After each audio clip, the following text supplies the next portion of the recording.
Good morning, and welcome to the morning show here on Tobago Updates Television. It is Thursday, the 3rd day of July 2025, and we're coming to you live from the Port Mall here in Scarborough, Tobago. I am Adana Kumbi, and this is the day that the Lord has made. We will rejoice and be glad in it. Good morning, and my name is Akinlabi Holder, and it's another day, yes, another opportunity for you to do what you put off from yesterday, from last week, from last month. Today is the day. Seize the day and achieve all that you can. That's right, Akinlabi. We must always remember to give God thanks and praise for life, because He's the one who really gave us life. And there are so many things that we are here to enjoy and benefit from: the fresh morning air. I know something for me that I really love to hear is the chirping of the birds in the morning. I really love to hear it. And to me, it sounds as if the birds are singing to God, so that's why I love to hear it. And so, of course, you want to ensure that, you're living your best possible life, intentionally, Agreed. look for the things to be thankful for, and just enjoy your life. Viewers, we're so happy that you're here with us this morning, that you can be a part of the conversation this morning. We have a lovely show lined up for you, but before we get into that, we head on over to the news in 90 seconds. Good morning, I am Lavian Cupid, and here's what's making your news in 90 seconds for Thursday, July 3rd, 2025. Yesterday, the Tobago Division of the Trinidad and Tobago Police Service launched a mobile unit at the corner of Carrington Street and Wilson Road in Scarborough. Present at the launch was Assistant Commissioner of Police Oswin Sobero and Senior Superintendent Earl Eli, who said preparations for the unit began several months ago with the assistance of the private sector. The unit, which stands on the roadway at the front of the Scarborough Port, places essential police presence in the heart of the island's capital.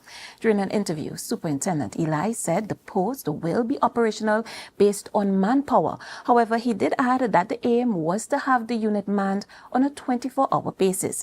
In recent times, the area where the unit is stationed has been marred with acts of gun violence and other illegal activities. Most recently, the Chinese supermarket in close proximity was robbed on Monday night by knife-wielding bandits who assaulted the proprietors and made off with over $200,000 in cash. The TNT Spirit is promised to be back in operation by July 12, 2025, as stated by port officials. Yesterday, citizens looked on with excitement as the vessel made its way into the Scarborough port during a sea trial, which is crucial to having the vessel certified before returning to regular service. The vessel has been on dry dock for several months to undergo extensive maintenance. And finally, recently terminated Central Bank Governor, Dr. Alvin Hilaire, has taken legal action against the central government over what he says was the unlawful dismissal of his appointment. Dr. Hilaire said his attorneys have filed a pre-action protocol letter to the cabinet via the Office of the Attorney General. 1 week ago, Dr. Hilaire was replaced as Central Bank Governor with a former finance minister under the 2010 People's Partnership Administration, Larry Hawaii. Prime Minister Kamala Persad-Bissessar said the decision followed Hilaire's refusal to divulge information regarding the country's top forex users. Shortly after her victory at the April 28 polls, the Prime Minister had promised to expose what she described as TNT's forex mafia. And that was your news in 90 seconds. Thank you, Lavian, for our news there in 90 seconds. And I want to talk about this morning the police mobile units, Akinlabi. We have been talking to the TTPS and looking for strategies to be implemented in terms of policing and ensuring that our spaces are safe and that, the confidence of the public can be restored in the TTPS. So how do you feel about this, the launch of the mobile units? I think it's a really good initiative. I think the presence of the police, that constant presence, particularly in that area of Scarborough, is very welcomed. Persons could feel a bit more comfortable in that area because I don't really want to say it, but that bit of stretch of Scarborough, it tends to have a lot of questionable characters gathering in that area. And I think persons who traversing that area would feel a lot more safe, a lot more secure. So I like the initiative. And it was actually, you don't have to be afraid because it was deemed a hotspot, in that period where things were happening rapidly there, So Yes. I'm happy to see that. What I would like to see is I'm hoping that that's not going to be the only unit on the island, Well, he did say that there are other areas earmarked for the units. But just to piggyback on what Akinlabi said, if we have to be honest, it was a sore that was left to fester. It was there for months. It was a build-up. The young men that hung out there and made the area into a hot spot, as we would say, or as we would deem it. It didn't happen overnight. We saw it gradually happen. It started off with 3 and 4 and 7, and now I don't know, there's dozens of them there every day. So I think, I'm going to be honest, my opinion, we are a little too late. We left it to fester, and now it's bubbled over into something horrendous, to say the least, in the middle of our capital. But I am still very happy to see that the TTPS has done something, now taking into consideration that the superintendent said it's going to be manned based on manpower. Coming from a security background, I could understand manpower shortage. It's nothing you could do about it. I understand the TTPS is short on manpower, but if there's going to be inconsistency with having officers there, we're going to be in the same position. So something really needs to be done. But yeah, we need to clean up Scarborough. It's the port. As cruise ships coming in, we just have these gentlemen just sitting there all day. And I mean, even the stares and the comments that you get when you're passing, you feel violated. So for me, a little too late, but necessary. And I do hope that it does become a 24-hour manned unit, and that we could clean up that area in front there. On top of that, in front there, it even looks as though it needs a power washing. I'm going to be honest. It's ridiculous. It's disgusting, the behavior. We need to do better.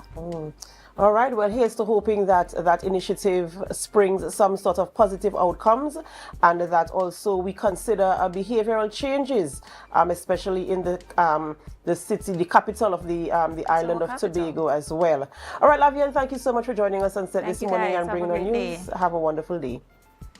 Ladies and gentlemen, it's that time of the morning where we celebrate with those who are celebrating. It's time for our birthday shout-outs. And as you know, we here at Tobago Updates Television, we love a good celebration. We love to say happy birthday. And guess who is starting the birthday shout-out rundown this morning? Some know him as Assemblyman Ian Pollard, and others know him as Whitey. He is celebrating a birthday today, and we say happy birthday to you. We pray God's blessings upon your life, and we do hope that you have a wonderful birthday, that you remain focused on that which you were called to do at this point in time, and that you execute your duties excellently. So happy birthday to you. From one public figure to the next, we say happy birthday to Dr. Sean Ned. Happy birthday to you, Dr. Ned. We wish you God's richest blessings on your special day, and we pray that you are guided and protected on your day, and you enjoy it safely. All right, another public figure, can we call him that? Yes, Mr. O.J. Richards. He's quite popular. O.J. Why am I getting my tongue twisted? O.J. Richards. He has one of those names where you have to be careful, O.J. Richards. A young O.J. Richards is celebrating a birthday today, and we say happy birthday to you. We pray God's blessings upon your life as you continue to make beautiful music and, entertain people and bring joy and smiles and laughter to the hearts of people. We do hope that you enjoy the same measure of joy, the same measure of happiness, and we do hope that you continue to shine as bright as you are. So happy birthday to you as well.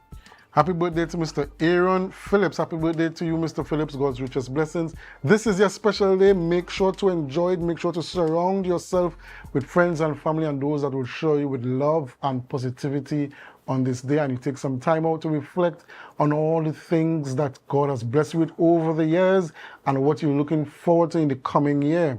Happy birthday to you. And finally, on our birthday shout-out rundown list, we have Mr. Rui Bruce. Rui Bruce is celebrating a birthday today as well, and we do say happy birthday to you, Mr. Rui Bruce, and we pray God's blessings upon your life. We do hope that you have a wonderful birthday, and the season that you're entering into brings you all the rewards that you are hoping to receive. So happy birthday to you as well. And listen, folks, even if you're celebrating a birthday and we don't have your photographs, we join in the celebration celebrations with you because, of course, we want you to have a good time, a good celebration. And we want you to also acknowledge the Almighty God because He is the one who has given us a reason to celebrate. So remember to put Him first as well. Indeed. All right, Akinlabi, who are we having conversations with in studio this morning? Well, Adana, this morning we're having in studio Miss Judith Devetai, and she's the principal of Padeo Learning Center, and she's going to be talking about the Bartering Books program. Also we're going to have, through the phone calls, Tim Timal. He was an AI film producer and an AI film tutor, and he's going to be talking about his AI film launch.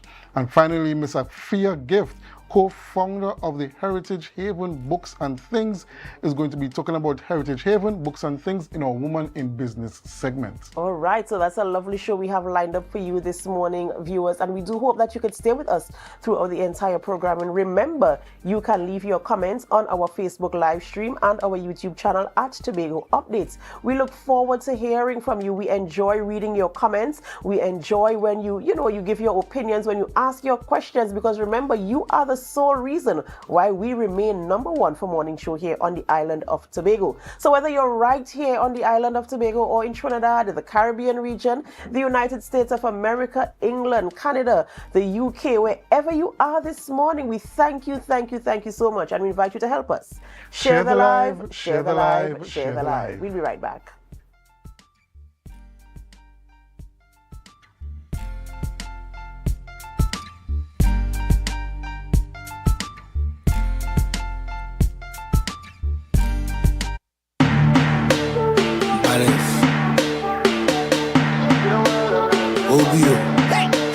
I see girls, I see fun, I see winding up in the sun, I see 10 bottle of rum, DJ start the thing, let me jump. Cause I see girls, I see fun, I see winding up in the sun, I see 10 girls to a man, DJ start the thing, let me rum my shit.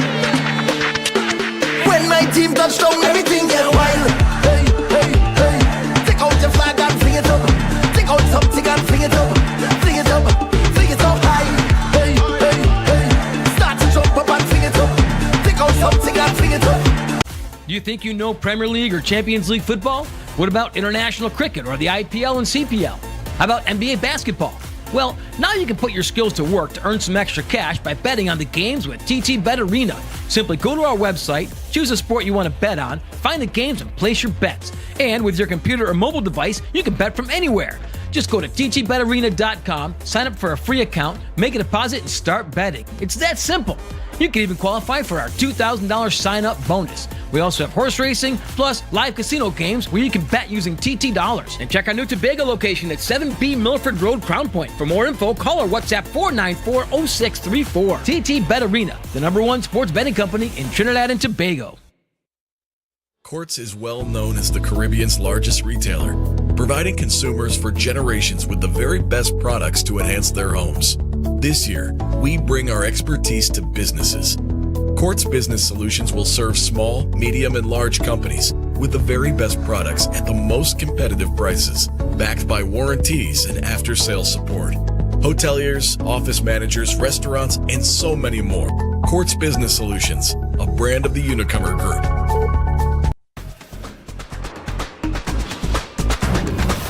With Flow Business's new smart solutions, powered by super fast, reliable broadband, you'll feel like there are more versions of you working for you. From website design, development, and digital marketing to promote your business, 24/7 business class support to cloud solutions, security, and more. Multiply your growth today.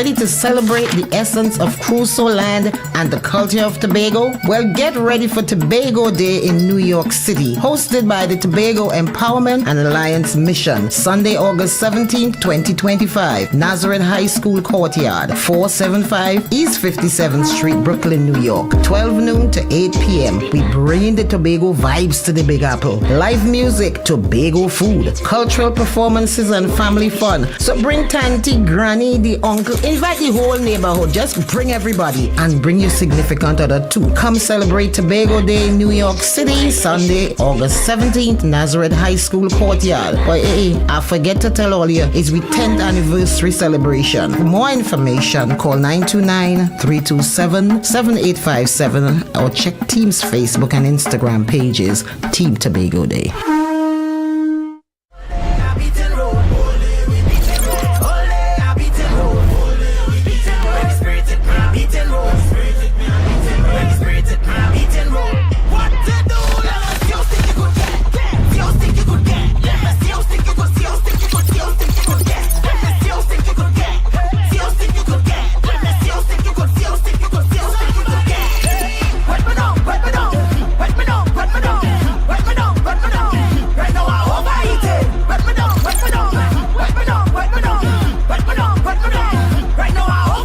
Are you in a dispute with a registered investment service provider of the TTSEC? Or maybe you're the victim of an investment scam? You can lodge a complaint or submit an anonymous tip to the Trinidad and Tobago Securities and Exchange Commission. Download our Investor Protection app or go to ttsec.org.tt to access our complaint form or submit an anonymous tip. Write a clear summary of your complaint. Submit copies of supporting documents along with the originals for verification. Provide a copy of the feedback received from the entity regarding your complaint. All investor complaints or scam reports submitted by the public are acknowledged and reviewed by the TTSEC. Investigations are pursued based on the outcome of the review. Trinidad and Tobago Securities and Exchange Commission, protecting the interests of investors and the public. You invest, we protect. Everyone benefits. Hair goals, we've got 'em. At S&R Hair Fantasy, we provide a wide variety of quality hair, the latest hair accessories, adult toys, skin lightening products, female underwear, and much more under one roof. Check us out on Shelbourne Street in Plymouth or call us at 317-0808. We're open Monday through Saturday, 10 a.m. to 6 p.m. S&R Hair Fantasy for queens who know exactly what they want. Tobago, this is your chance to lock in the brunch experience of the summer. Sun up. Real bad girl, get nasty. The brunch inclusive edition, the ultimate party in the East, where vibrant flavors, refreshing cocktails, and electrifying vibes collide. It's happening on Saturday, July 5th from 3 p.m. at Deltec Compound, Argyle. Bring your coolers, bring your crew, and brunch, sip, and vibe in style. This is the flavorful escape you've been waiting for. Grab your tickets now at Barcode, Pablo Supermarket, Lost Restaurant and Lounge, Deltec Compound, and committee members. Sun up! It's more than a brunch, it's an experience.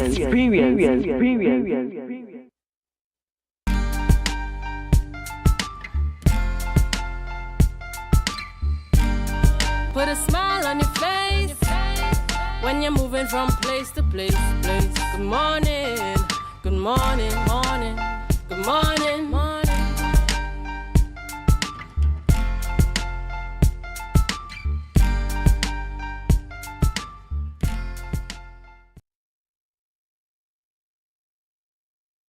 Welcome back, viewers, to the Tobago Updates Morning Show. And before we get into the interview, are you planning a summer improvement this summer? Great news! Tobago Glass Supplies is having a massive summer sale. This is your chance to get heavy-duty door frames with sizes from 28 to 80 up to 72 to 80. Perfect for any renovation or build.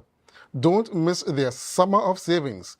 Visit Tobago Glass Supplies at Russo Trace, Spring Garden, or call them at 639-6266. That's 639-6266. Remember, Tobago Glass Supplies Limited, reflecting quality. And go get those deals. All right, ladies and gentlemen, so we have in studio with us this morning Ms. Judith Devitai, and she's the principal of Paidio Learning Center, and she's coming to talk about her program, Bartering Books Program. Good morning and welcome. Good morning, and thank you for having me once more. Okay, so just tell us, Ms. Devitai, what is the Bartering Books Program really about? The Bartering Books program started in 2015 as an initiative to help parents get the book support that they truly need. You will find that over the years, the price of textbooks keeps going up. So you find that some parents, especially if they have 2 or 3 children of school age, find it difficult to get the books for all their children. And that's where we come in. And you know, a welcome, of course, initiative, as you mentioned before. Sometimes it gets a little bit difficult. So you started in 2015. What has the response been like in terms of persons who have been donating books? Because I'm trying to figure out how you get the books. Yes. So how do people, have you been getting the response in terms of people coming out and donating the books for bartering? Yes, indeed. As a matter of fact, the bartering period is seasonal. Usually when school closes to when it opens. Yet, all year round, people are calling me to donate books. And the books are in storage. So it tends to be a little difficult where that is concerned. But yes, you find that people would call and say their children have graduated from school. And so they have books to donate because we go up to university level. Okay. Right. And people who got books before are supposed to return the books so that somebody else could get. Okay, so I'm seeing it, you're talking about donations. Yes. But I'm just trying to find out. They donate books. Yeah, they donate the books. Yes. Yes, so, indeed. Where does the bartering come in? The bartering comes in when the parent comes with a book list. I will match the books in stock with what is on the list, and then the parents will join the program. Some people are exempt. For example, if you had a fire, you're exempt from paying anything. And if you are a member of the Scrap Iron Dealers Association, we now exempt them as well.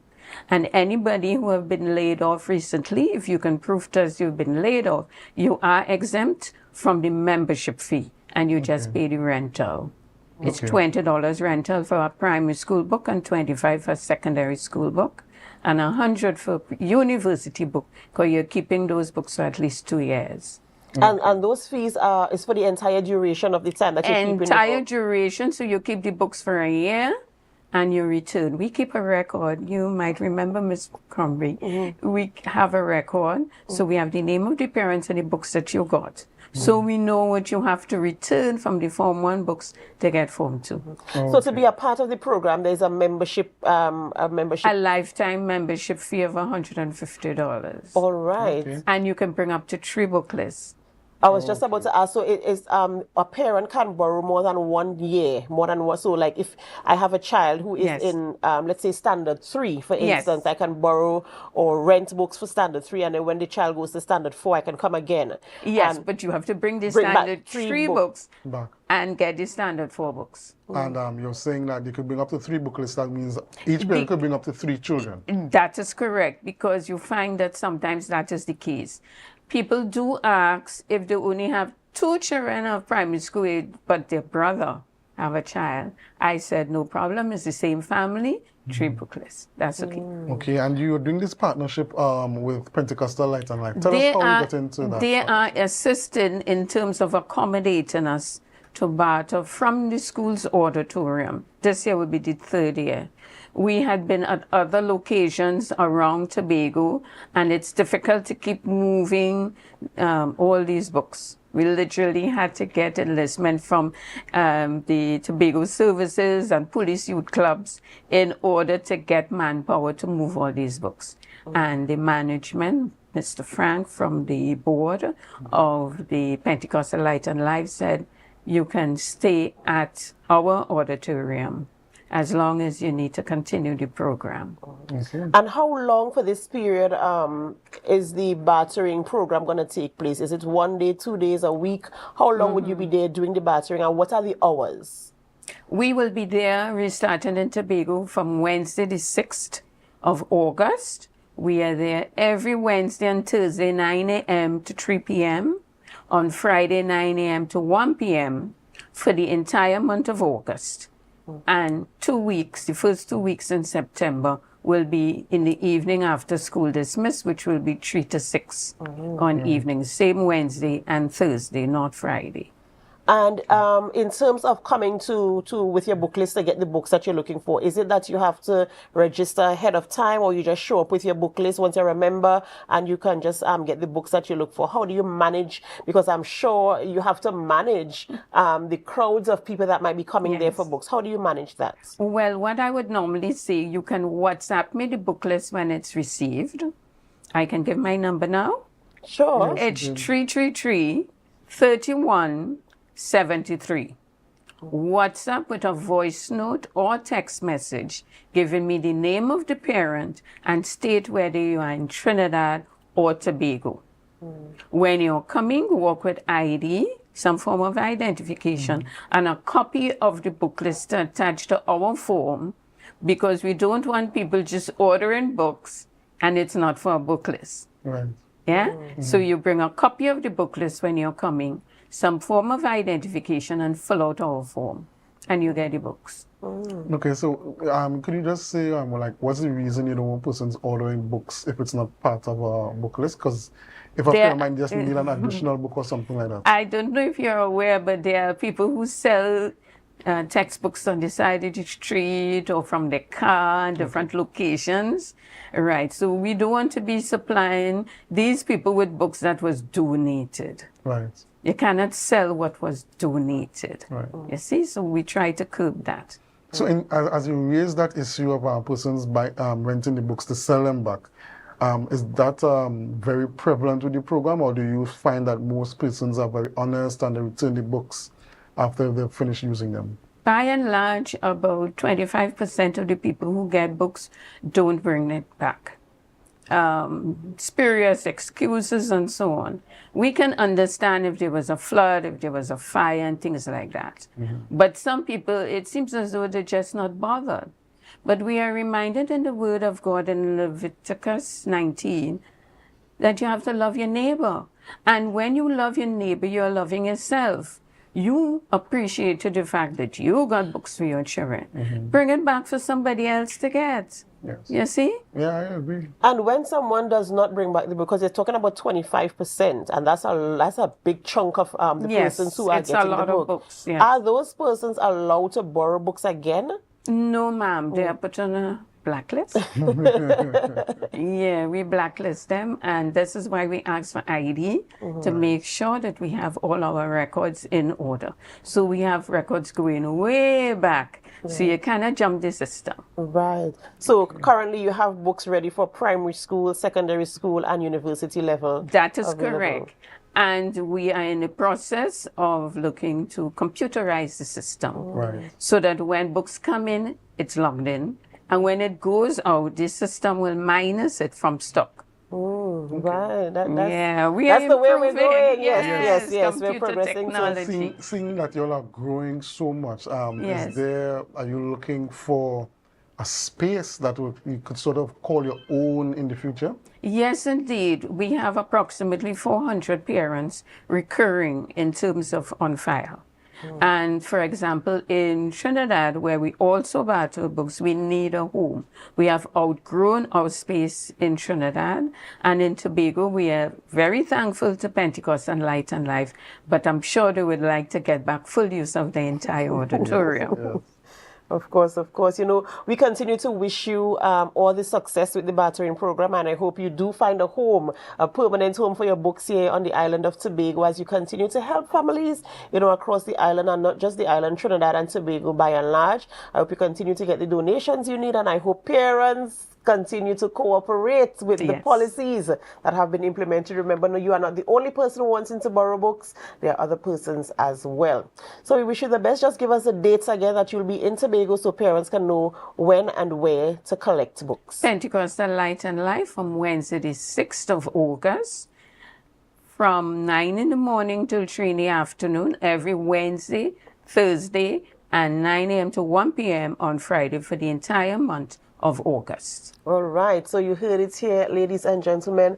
If you want to get books for your children, They are available. Remember, there's a membership fee, a lifetime membership fee of $150 that you can pay and be a part of this wonderful, amazing bartering program where you can benefit from. Tell a neighbor, tell a friend, and let's all help each other. Remember, it takes a village, and so the village is coming together to ensure that you are taken care of. All right, before we go for a break, I have another ad for you. For truly fresh local produce, you need Tobago grown. Yes, Tobago grown, and we have some produce here from Tobago grown. We have some delicious. This looks so good. This is corn. I almost said boiled corn because I'm ready to boil it. So this is corn here, and we have some pimentos, and they are from Tobago grown. We've got the amazing organic pimentos and sweet corn right here. You can just smell the freshness, and that is true. Perfect for adding authentic Tobagonian flavor to your dishes. Grab these pimentos for only $20. Let me show you the size. Grab these pimentos for only $20, and these sweet corn for just $25 for this package as well. Get yours now at tobagogrown.com or stop by Recotech Level 3 Port Mall. Don't miss out on Tobago's best. All right, we have to go for a short break before we continue conversations. As we go, we invite you to help us. Share the live, share the live, share the live. We'll be right back.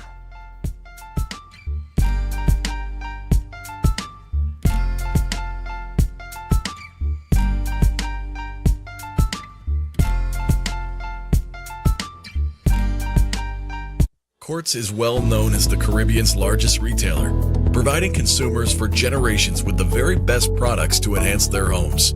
This year, we bring our expertise to businesses. Quartz Business Solutions will serve small, medium, and large companies with the very best products at the most competitive prices, backed by warranties and after-sales support. Hoteliers, office managers, restaurants, and so many more.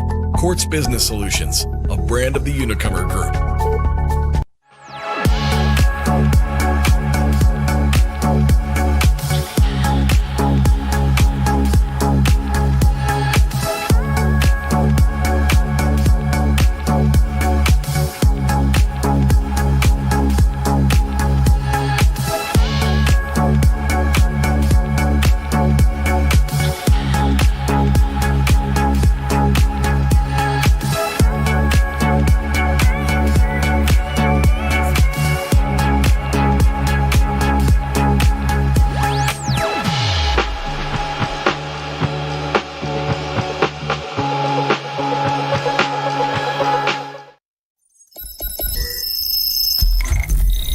Welcome to Tobago Glass Supplies, where innovation meets excellence and service reigns supreme. Well, I want a proper window for me house, yeah? I want no shake thing in my place. Our commitment is simple: to provide high-quality, innovative aluminum, vinyl, and glass solutions for both commercial and residential spaces. We get one wall on the side and we get one hole. You can put a window there, invent something, a window for put there. At TGSL, we don't just meet needs, we exceed expectations. Our range includes the finest aluminum cladding options, setting new standards in durability and style. Well, me meet ya. Me don't know who I'm talking to, but I have the cousin Tofina tell me, for call all you go get proper thing for put there. Me don't know. Driven by our passion to elevate, we aim to be the leading supplier in the Caribbean market while retaining our identity as a family-owned business. Driven? No, I ain't driving. I get a bus ticket. One of me pick me them go drop me down there. Must bring me down there. Russo Trace Sprinter down by the page down there. Because at Tobago Glass Supplies Limited, it's not just about products. It's about relationships. It's about you. It's all about me? Who's your family? You know Edna and Dorka and them, you know them, but you resemble them Edward boy and them Edward people them you. Tobago Glass Supplies, Russo Trace Spring Garden, telephone number 639-6266. Innovation, quality, service. That's Tobago Glass Supplies Limited. Rotisserie, mouth-watering fries, salad. Dance Ensemble Tobago presents our signature event, Tobago Dance Sport Championship and Dancing with the Caribbean Stars. Lights, cameras, dance on 12th edition on Saturday the 12th of July, 5 p.m. The Chopin Cultural Complex Auditorium. See our dancers, all ages, compete in waltz, jive, rumba, salsa, mambo, and much more. Our Dancing with the Caribbean Stars. Who will take home the Mirrorball Trophy? Mrs. Tatiana Ned Augustine, the wife of the Chief Secretary of the Tobago House of Assembly. Miss Lynette Louis, vocalist entertainer. Mrs. Cassandra Thompson Forbes, journalist and Tobago correspondent. Mr. Javon Carrington, founder and head trainer of Dosfit Studios. And Mr. Julian Skeet, administrator and former TV host. After show, dance party with DJ Santa out of Trinidad. Early bird tickets, adults $200, children $75, and general tickets, adults $250 and children $100. Get your early bird tickets now from Dance Ensemble members, D&D Jewelers at Tobago United Cooperative, Milford the 24 gas station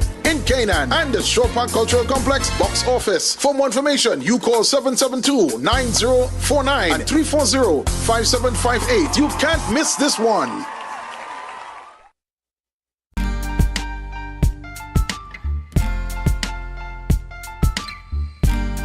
Put a smile on your face when you're moving from place to place. Good morning, good morning, morning, good morning, morning.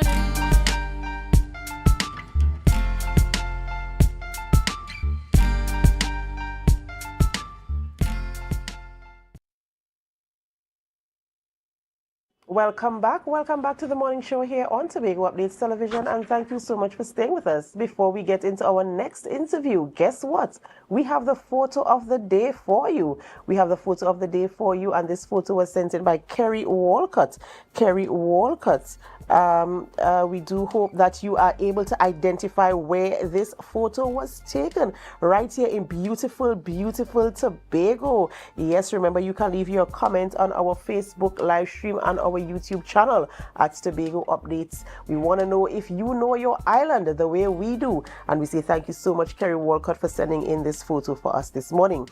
All right, we continue conversations this morning, and we are about to speak with Mr. Tim Timal, and he is an AI film producer and an AI film tutor, and we're talking about an AI, if you haven't guessed it, an AI film launch. Good morning and welcome. Good morning. Thank you for having me.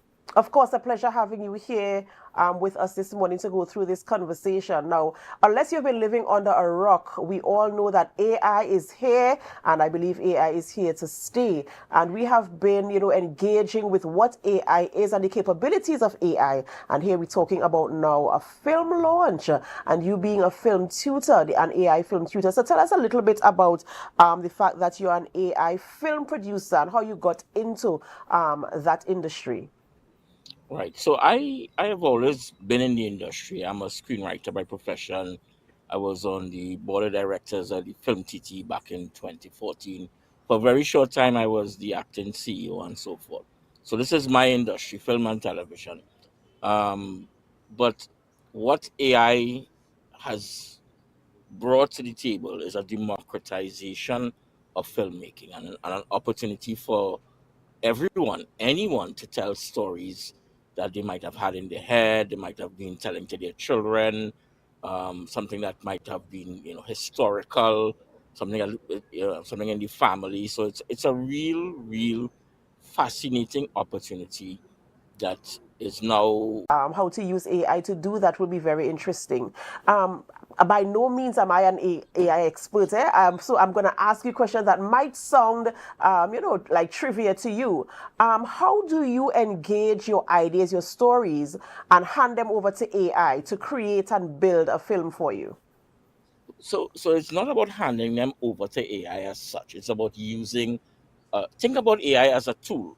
So think about what AI, if AI is the brush and the paint, but it still comes down to the individual to quote unquote design or paint a masterpiece. So some of us can tell, pretty good stories, not so good stories, but the AI democratizes. And why this is important, and I say this all the time wherever I go do workshops or lectures and so forth, is that we in this country we do not know what talent is out there until it's exposed.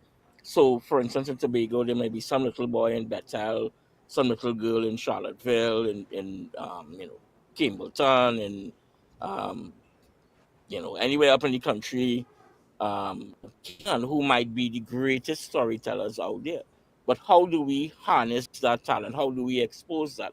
We have to get people interested, firstly, and then of course exposed to. And the good thing about it is, this is not something that is, there are no more doors. Everyone, anyone can use AI to tell their stories. So, Mr. Timal, good morning again. Morning. Film is something that is very creative. It's arts. It is in the arts, and it takes a human touch or human perspective on things. What is the feedback like utilizing AI in the film industry? Anytime you have any major development, you'll always have purists who would be against any new developments. What has been the feedback like within the industry concerning AI in film in this capacity? Right. So obviously, as you mentioned, there will be people who are uncomfortable with the change. They feel as though their jobs are threatened and so forth. And I have to say, some of those people have valid concerns. A lot of them have valid concerns, because what this does is it. For instance, I sent you guys 4 AI films that hopefully will be shown on the station over the next couple of weeks. And I did not. I did everything. I did the voices. I did the editing. I did the creation of the story, even the background music. So many people, a situation where um, people feel uncomfortable because they feel as though their jobs are threatened, their livelihoods are threatened. And what I say to those people is, yes, they are valid concerns. But what you have to also look at is the other side of the equation, which is, this now presents you with an opportunity that you might not have ever had. So there are people who might have been in editing, who would have been acting, and in all kind of other capacities, who might have had stories that they want to tell. And again, I say, perhaps these people end up the greatest storytellers that the world has ever seen. And for that opportunity, I am comfortable with the other part of the equation. And I urge other filmmakers and other creatives to also embrace. It's not something that we can avoid. It's a hurricane that is right on our doorstep. In fact, it's not even coming anymore. It's here because, as I said, um, I made 4 AI films within the last 6 weeks. So, Mr. Timal, we just saw some clips of some of the films there that you produced. Can you tell us, you spoke about the democratization of film, and I'm also into film, I'm also into acting and that kind of thing. And I know producing a film in the traditional way is very expensive. Could you tell us how much does it cost to produce, let's say, a 15-minute film utilizing AI?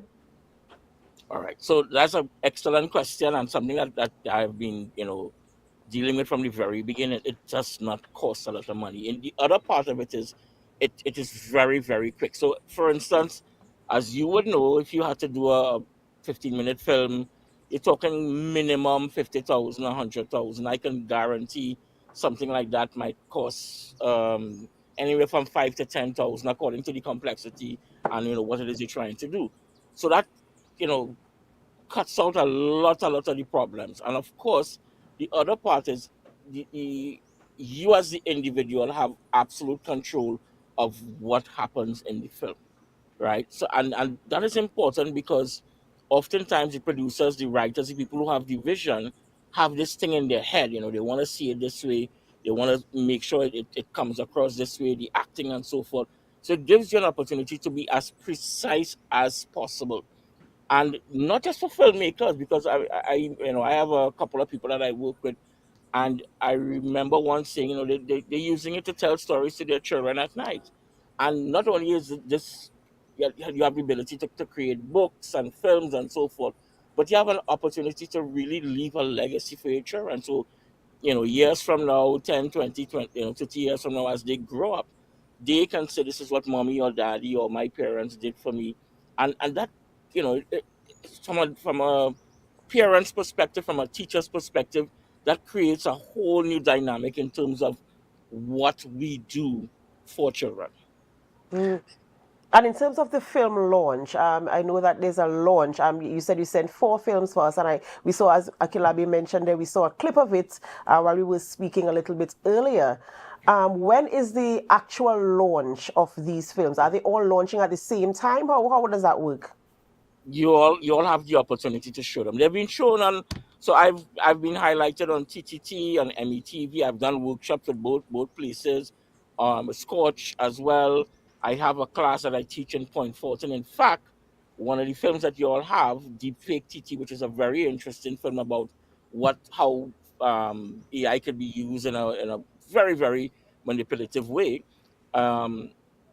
Is in collaboration with my team that I worked with, my pilot project that I worked with in Point Fortin. That is the Point 410 production crew. That's Keisha and Renison and Keon and Anthony, and I can't remember everybody's names right now, forgive me. But it's a very, very exciting time, because what we've been able to do is take people who, like yourself, who had no awareness of AI and AI filmmaking, save and beyond ChatGPT, and we've been able to have them become film producers, so that forever and forever their legacy, their names, and so forth will be etched as filmmakers. That to me is an incredible opportunity, not just from the perspective of the legacy and your name, but the opportunity that it creates in terms of earning capital, earning money, right? Because remember, as young man on the left, right of you would know, films have an opportunity to make money that's not just locally, regionally, and as well as internationally. And I can say that we have recently partnered with WAC TV, WAC Radio, Kenny Phillips. So there's a pipeline. There's a streaming platform that is willing to take these local films, show them to the diaspora, and have people earn money. To me, that's a great, great, great, and fantastic opportunity. Mr. Timala, I have one final question for you, and it's more of a technical question concerning the nuances of actors. Actors very often have very slight nuances and gesticulations that they do in films that really brings the story to life. How easy is it plugging in those humanistic actions, those humanistic behaviors into the AI programming? Well, it takes some time to understand how to manipulate the AI for best results. But what I tell all my students, and I say all the time, I have a friend, Richard Ramirez, who's doing some amazing work when it comes to some of the folklores, and we have a saying: this is the worst. Whatever you're seeing now is the worst it's ever going to be. A year from now, 2 years from now, what we will see is the ability to create almost anything in any way possible. And again, it is my advice to people: get on board now, get on board early, because it's not going to stop. And I feel as if you're talking directly to me, because it's time for me to get on board as well. Thank you so much, Mr. Timel, for joining us this morning and giving us that insight. And I like the clips that we saw here this morning, and I look forward to seeing the films as well. Mr. Timel is an AI film producer and a tutor, and 4 films will be shown right here on Tobago Updates Television, so you can stay tuned as we launch these films sometime between now and over the weekend. So you want to be a part of what's happening. So you want to happening. Why is my tongue tied this morning? And trust me, the producers behind there laughing at me this morning. I don't know what's happening, but I'm telling you, you want to be a part of the movement. I'm telling you. And you know, we have to be a part of the movement of AI because we see AI in everything that we're doing, not just in film. We're seeing AI in so many different things, assignments and all the things that we're doing. And so it's time for people to get on board. And I'm speaking to myself as well. Mr. Timal, thank you so much and all the very best in all of your endeavors. And I do hope that all of your students also feel blessed for the opportunity, as you mentioned, to have their names etched as filmmakers. Ladies and gentlemen, we have to go for a short break before we continue conversations in studio this morning. And as we go, we invite you to help us. Share the live, share the live, share the live. We'll be right back.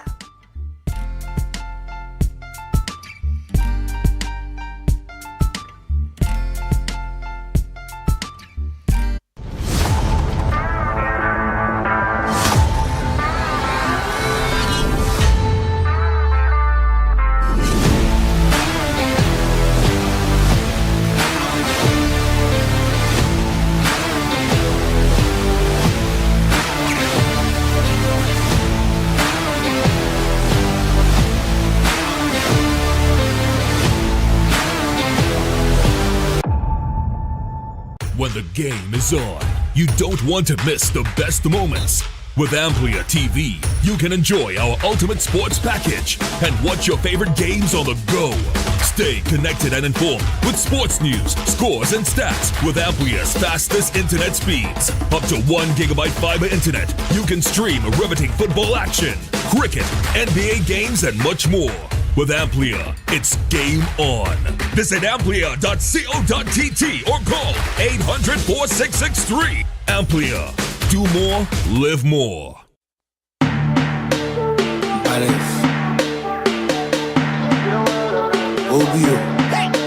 I see girls, I see fun, I see winding up in the sun, I see 10 bottle of rum, DJ start the thing, let me jump. Cause I see girls, I see fun, I see winding up in the sun, I see 10 girls to a man, DJ start the thing, let me rum my shit. When my team touch down, everything get wild. Hey, hey, hey, take out your flag and fling it up, take out something and fling it up, fling it up, fling it up high. Hey, hey, hey, start to jump up and fling it up, take out something and fling it up. Do you think you know Premier League or Champions League football? What about international cricket or the IPL and CPL? How about NBA basketball? Well, now you can put your skills to work to earn some extra cash by betting on the games with TT Bet Arena. Simply go to our website, choose a sport you want to bet on, find the games and place your bets. And with your computer or mobile device, you can bet from anywhere.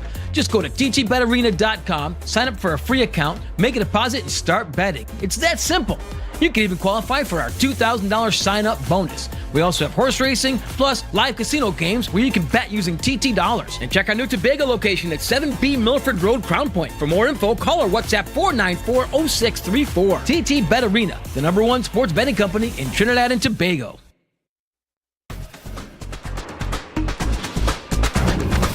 With Flow Business's new smart solutions powered by super fast, reliable broadband, you'll feel like there are more versions of you working for you. From website design, development, and digital marketing to promote your business, 24/7 business class support to cloud solutions, security, and more. Multiply your growth today.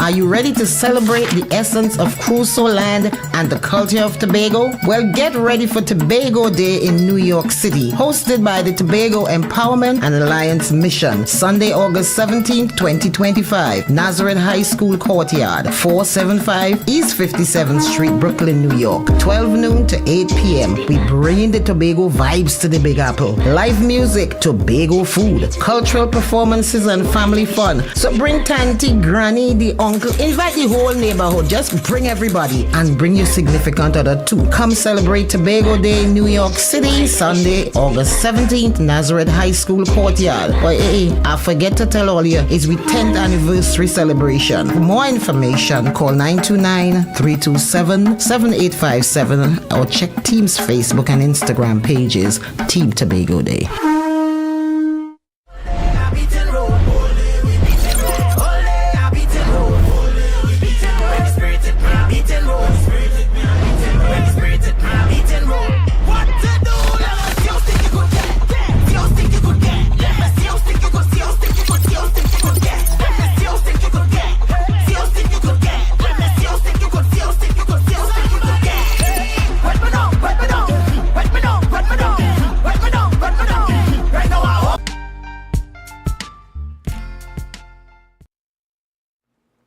Welcome back to the morning show here on Tobago Updates Television. Before we get into our next interview, I have to remind you about Tobago Grown. Yes, for truly fresh local produce, you need Tobago Grown. We've got the amazing organic pimentos and sweet corn right here. Yes, we do. You can just smell the freshness, perfect for adding authentic Tobagonian flavor to your dishes. Grab these pimentos for only $20 for this parcel, just in case you didn't see it the first time. Only $20, and $25 for this parcel of sweet corn. Get yours now at tobagogrown.com or stop by Recotech Level 3 Port Mall, Scarborough, Tobago. Don't miss out on Tobago's best. All right, so we continue conversations this morning in studio, and we are in the Women in Business segment. Yes, and this morning we speak with Miss Royanne James, and she is a staff member, rather, of the Heritage Haven Books and Things, right? And we're talking about Heritage Haven. Good morning and welcome. Good morning. Thank you for having me. Of course, a pleasure having you in studio this morning. And while I know that you are not the owner of the business, you are here representing the business this morning. Yes. As we speak about women in business. And we know that sometimes it could be a little bit difficult and challenging for women owning and operating businesses, and of course making their statement in the industry that they are operating in. Being a member of staff for this organization, how has it been for you in terms of seeing your female boss, in action, ensuring that she has inventory for her customers to come in and purchase, the customer service, the customer experience? What has it been like for you as a member of staff there?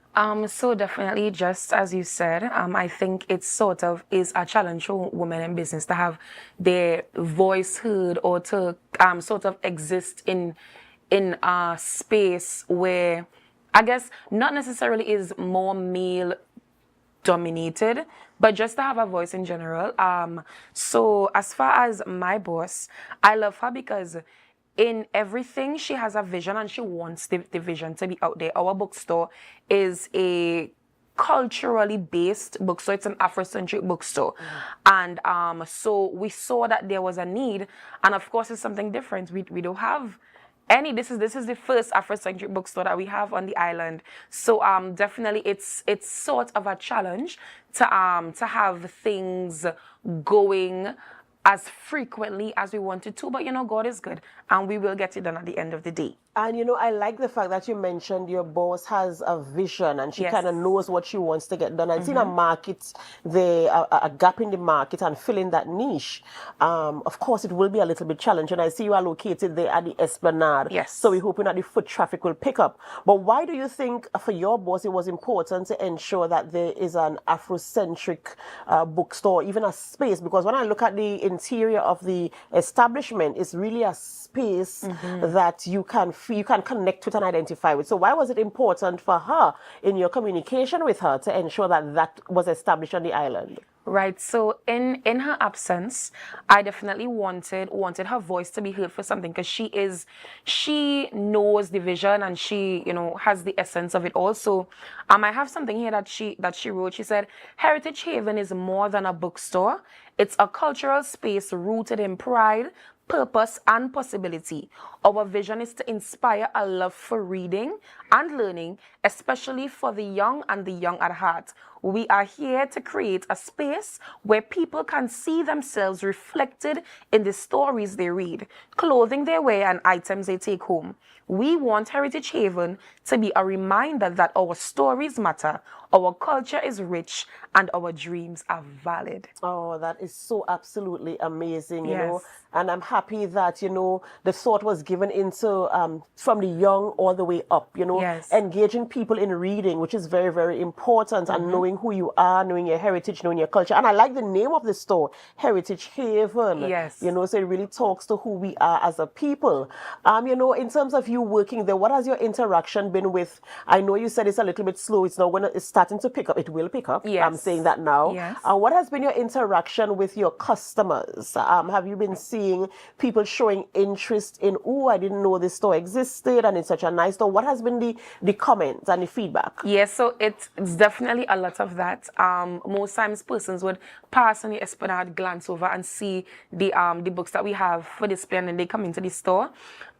Whenever somebody comes in, the joy that comes up on their face, because they see themselves represented on every cover, they see themselves represented on every page, and so when they come into the store and see that it's a culturally diverse bookstore, that's what it's centered on, they have a joy because, oh, I didn't know Tobago had this, and oh, I didn't know this was here. And that is what we love. I remember in my earlier days working at the bookstore, when it was around cruise ship season, a girl and her mom, they came into the store, and so we have a book called Mary Had a Little Plan. And we have another one called Not Quite Snow White. And they were close to each other. And the girl said, Mommy, these look like me. And she was referring to the hair texture. And she opened the book and started flipping. I believe they bought those two that day. But yeah, so for me, being in the front line, watching how things go on a daily basis, it always brings me joy to see the customer filled with joy when they come into our store. Yeah. And you mentioned also that there are textiles. You sell clothing as well. Yes, we do sell clothes. We have our African garments. We have a few fans. We have bangles and all of these things, our apparel, the bangles, the fans, they come straight from Ghana. So the material is nice, it's hand sewn. Yeah, proper stuff. Can I just hold this fan? Of course you came from Ghana. can. As soon as it came from Ghana, you know, I must get a piece of Ghana here this morning. And you know, the fabric really is, it feels really, really opulent. It feels, the quality and the standard of it is really, really high. Yes. And you know, again, I must applaud your boss for going into this type of business and creating a space. Sometimes we feel as if we have to adapt to Western culture and the Western way of life. So this is a good reminder of who we are.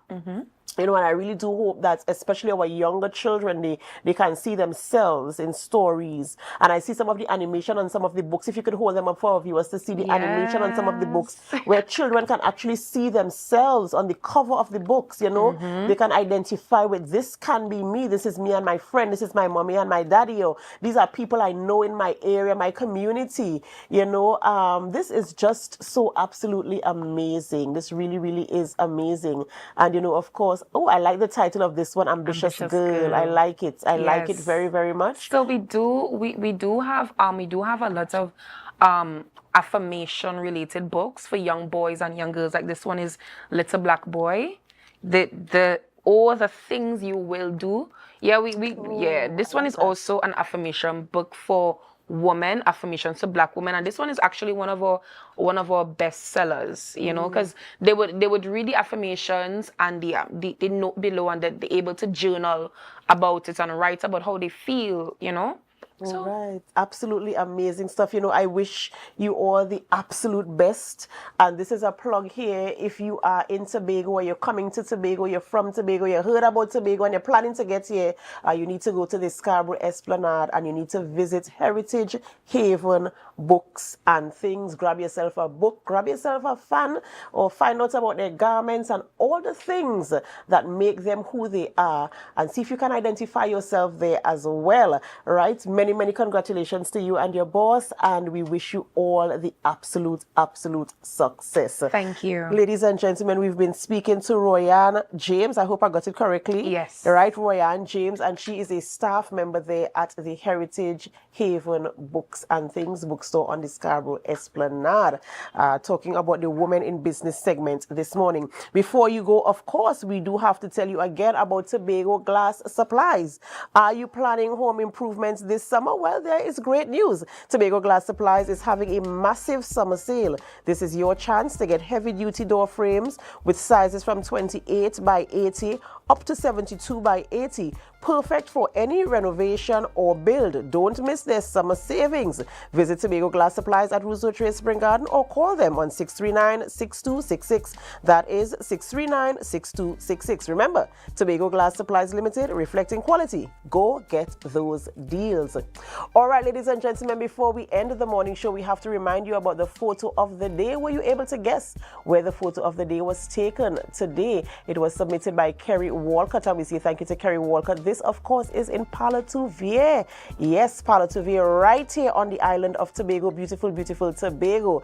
Thank you so much, of course, for being a part of our program this morning. This is where we end the morning show, but it's not where we end our programming. We head on over to GMT, which is Good Morning Tobago, and we do hope that you can stay with us. As you stay, we invite you to help us. Share the live, share the live, share the live.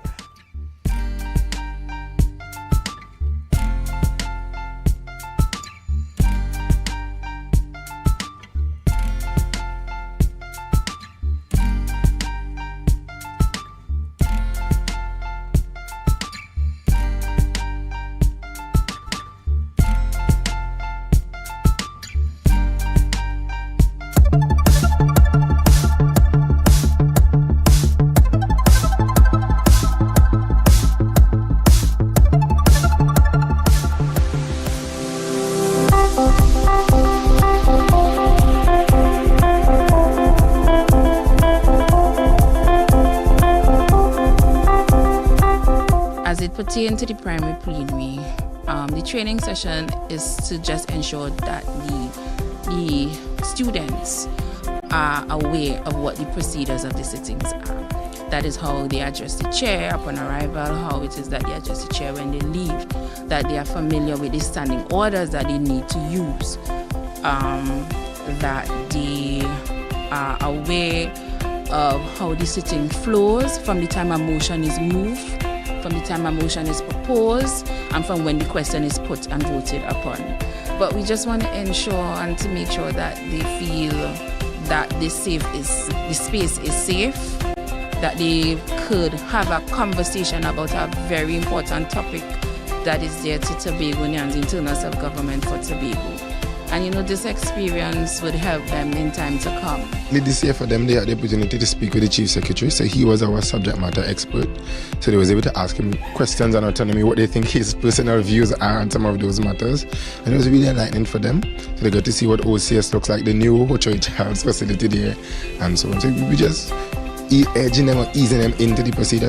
Right now, my nerves have been calmed.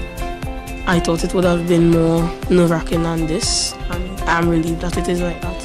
It has been very, I would say, new, because I'm not accustomed to this, but I'm getting to know things about the house, and I really enjoy it at this point in time. I will have to pay attention, because when you listen, you will be able to interrupt just in case you realize something is wrong with the opposition.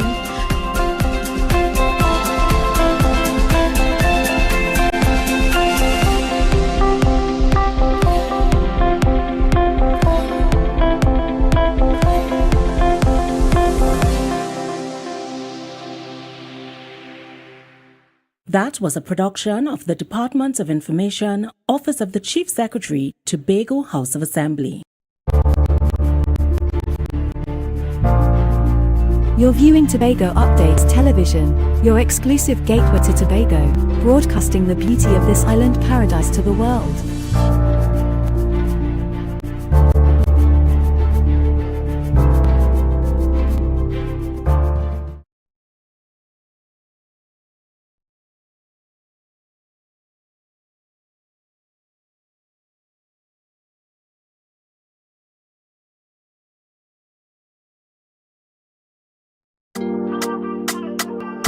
Hey.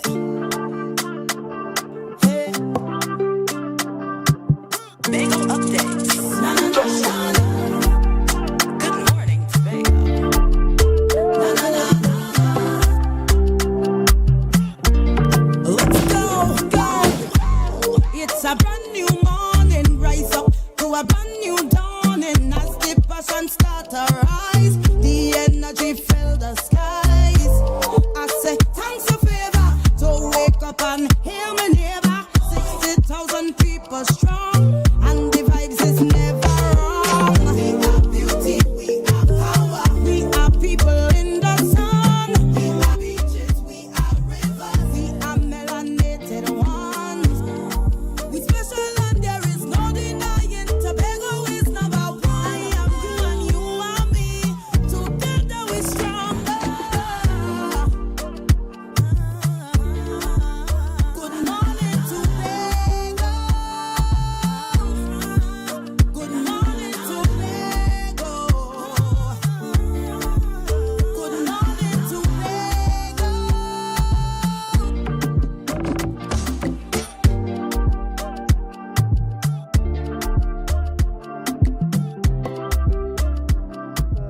Good morning, and welcome back to Good Morning Tobago right here on Tobago Updates. I am your host, Chanel Felix.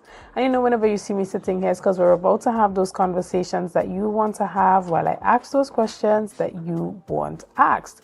But before we get into this morning's interesting topics and conversations, let's start off with our news in 90 seconds. Yesterday, the Tobago Division of the Trinidad and Tobago Police Service launched a mobile unit at the corner of Carrington and Wilson Road, Scarborough. Present at the launch was Assistant Commissioner of Police Oswin Sobero and Senior Superintendent Earl Eli, who said preparations for the unit began several months ago with the assistance of the private sector. The unit, which stands on the roadway at the front of the Scarborough Port, places essential police presence in the heart of the island's capital. During an interview, Superintendent Eli said the post will be operational based on manpower. However, he did add the aim was to have the unit manned on a 24-hour basis. In recent time, the area where the unit is stationed has been marred with acts of gun violence and other illegal activities. Most recently, the Chinese supermarket in close proximity was robbed on Monday night by knife-wielding bandits, who assaulted the proprietors and made off with over $200,000 in cash. Additionally, the TNT Spirit is promised to be back in operation by July 12, 2025, as stated by the port officials. Yesterday, citizens looked on with excitement as the vessel made its way into the Scarborough port during a sea trial, which is crucial to having the vessel certified before returning to regular service. The vessel has been on dry dock for several months to undergo extensive maintenance works. And finally, the recently terminated Central Bank Governor, Dr. Alvin Hillary, has taken legal action against the central government over what he says is an unlawful dismissal of his appointment. He said that his attorneys have filed a pre-action protocol letter to the cabinet via the Office of the Attorney General.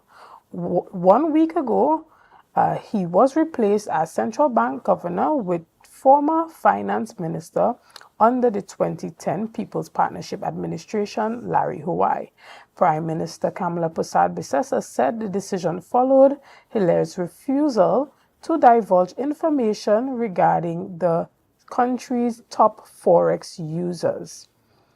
Shortly after her victory at the 2025 polls, Prime Minister Kamala Persad-Bissessar had promised to expose what she described to be Trinidad and Tobago's Forex mafia. And that was our news in 90 seconds.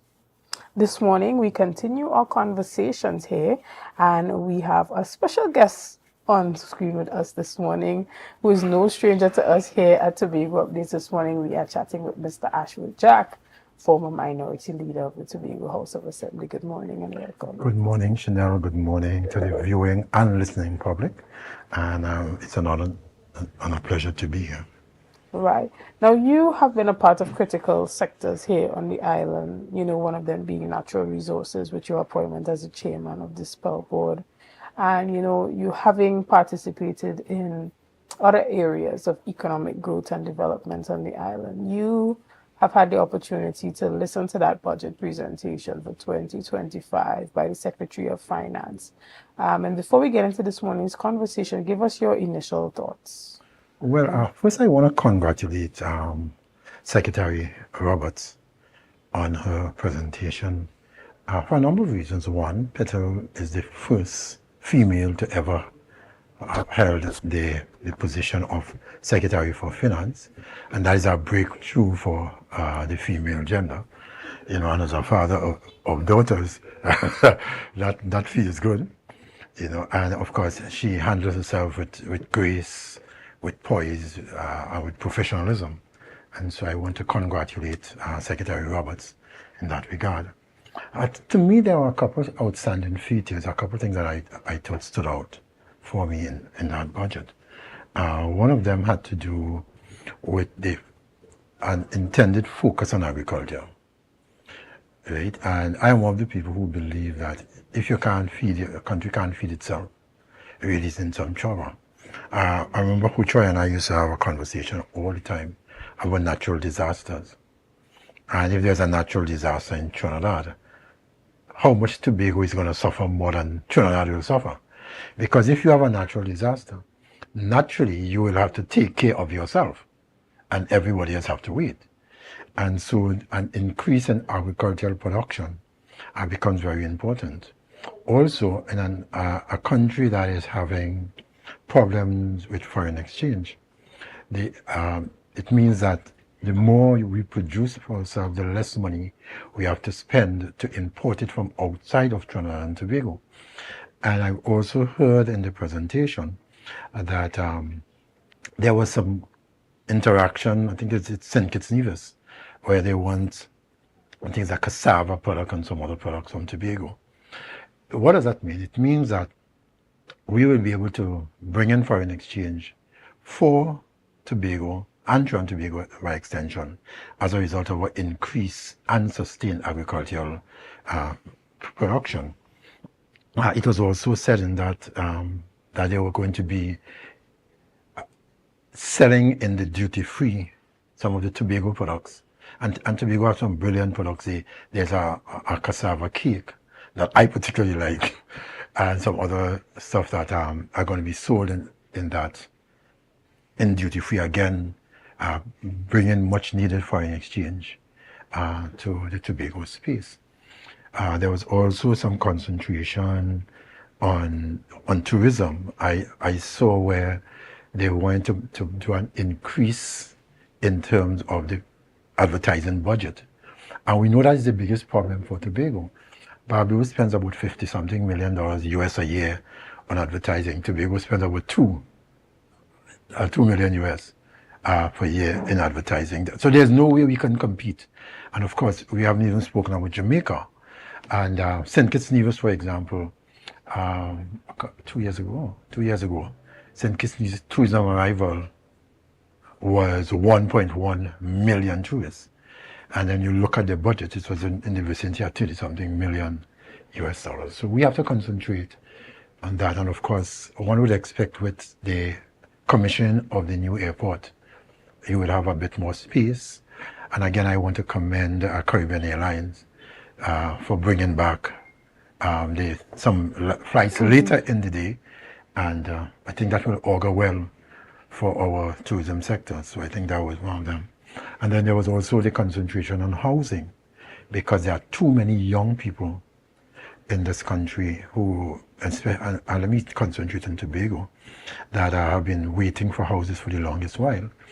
But I so happen to be intimately involved with the housing sector right now. And one of the things that was obvious to me in perusing the budget is that Tobago got $1 million per year for the last 3 years to build houses. That is the equivalent of about 3/4 of a house. And of course, then you have to be subsidized. So in fact, what the division have been during the last couple of months. It took a while to get everything put together, but the division have set up a company. That company have now put out RFPs, that's requests for proposals, and people have been submitting bids for the construction of housing on a design, finance, construct basis. And that should, I know some of those should be out for signing very soon. Also, what for me was a little disturbing, in fact, I shouldn't say a little, it was very disturbing, is that there was a $30 million loan, IADB loan, for housing and the Scarborough beautification that was available to Tobago since probably 2 years ago. And the central government refused to sign off on the Tobago component of it, although they had signed on the Trinidad component. And so there's about a $16 million inside there for housing units. And so the present government have agreed to free that up and to make it available to Tobago.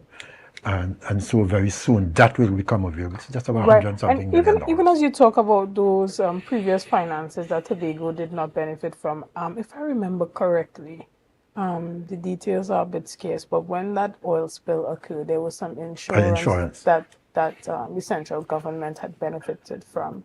That the then Minister for Finance indicated that because they were paying the insurance, that they would benefit from the insurance payouts. Have you heard any conversations as it pertains to that with this new administration? Not as yet, but I saw that Secretary Roberts would have also put in a request for $15 million to finish pay off the claims for the oil spill. And it's interesting that you raised that, because you actually read my mind. Because even if this is a government of Trinidad and Tobago, and therefore we know there are a number of things that the Tobago House of Assembly by law cannot do. And the insurance and stuff is one of those things. And therefore the Tobago House of Assembly could not have independently do an insurance of that nature. And therefore it behoves the government of Trinidad and Tobago to do it. And one would have expected the law of natural justice to say, if there's a problem in Tobago, then the benefits from the insurance should go to Tobago. But the level of arrogance to say, all don't pay the insurance, we just pay it, so it's our money. You know, it is like you buy a car for your child and the insurance is in your name and the car crash.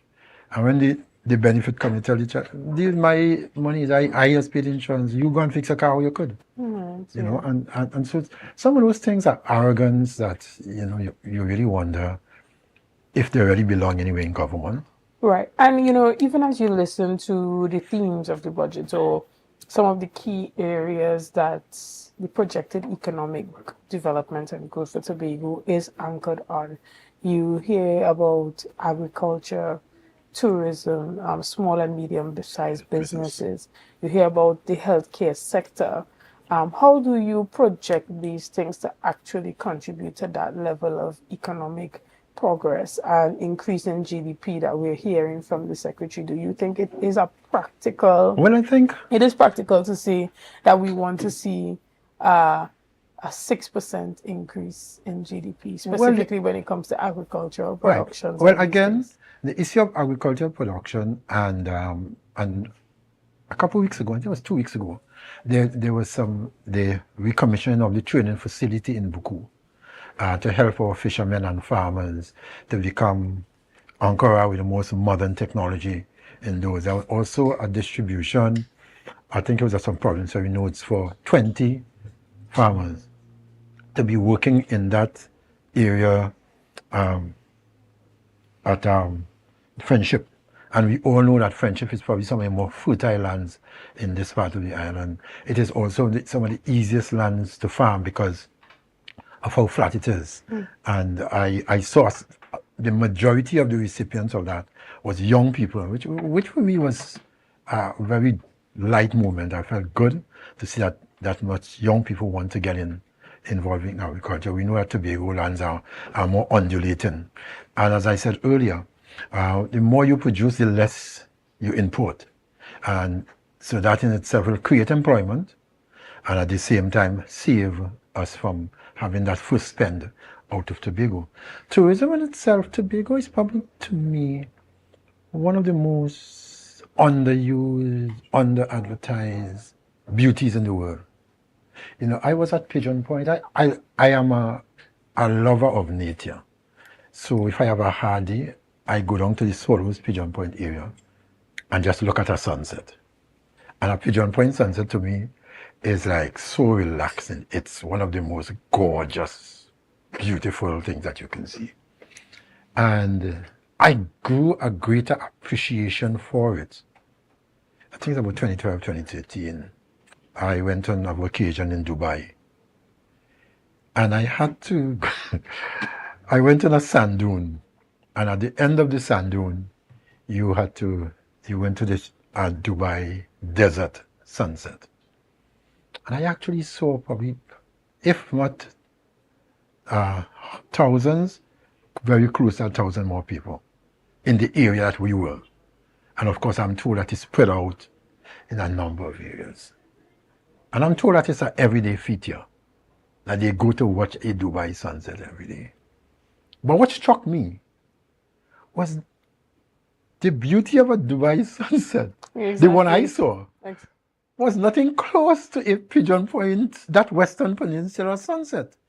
And I said to myself, you know, it's interesting that I have never seen sunset in itself being sold as an attraction. But yet a place that has between 18 and 25 million tourists per year see that as one of their biggest attractions. And I'm guessing that sunset view is a bit dusty because of the sand. Yeah. Compared to the one over the sea. The clear, and of course it has a lot to do with what the wind speed is on any given day and stuff like that. So I'm saying that tourism, properly organized, properly marketed, has the potential to be, like in all over the world, to be a major economic contributor to the economy. And of course, it would be remiss of me if I didn't mention that the potential of spell in this whole economic growth. You know, we're looking to borrow a large sum of money to buy new equipment, because those equipment are dinosaurs. You know, if you need to get into the modern world, if you need to produce, you can't use those equipment. Those equipment will cost you more to maintain than it will cost you to purchase new equipment. And so we are in the process of doing that. We're just waiting on some clearance for the loans and stuff like that. Okay. And then we will be out for the equipment. Another key area of the budget that was expressed by the Secretary for Finance had to do with the investment in small and medium enterprises. And, you know, she spoke to the fact that for a long time we have given money and allowed businesses to just go off and do what they have to do without the requisite training and capacity building that is needed to see long-term sustainability, you know, thus leading to giving a large sum of money to businesses and not seeing any economic returns from it. And you hear her talking about more investment in technical support for these businesses. You know, what are your views on that? And I think that, you know, it's interesting that this interview is coming immediately after a small business interview. The interview that just came off with a small business person. And what people don't understand, in most developed economies, the economy is driven by small businesses. It creates more employment. It allows for families to be able to thrive. And in Tobago, that used to be Tobago's big thing. Every village in Tobago had 5 and 6 shops. That before the advent of big supermarkets. I'm from Mason. And in Mason, I could count how much parlors and shops it had around.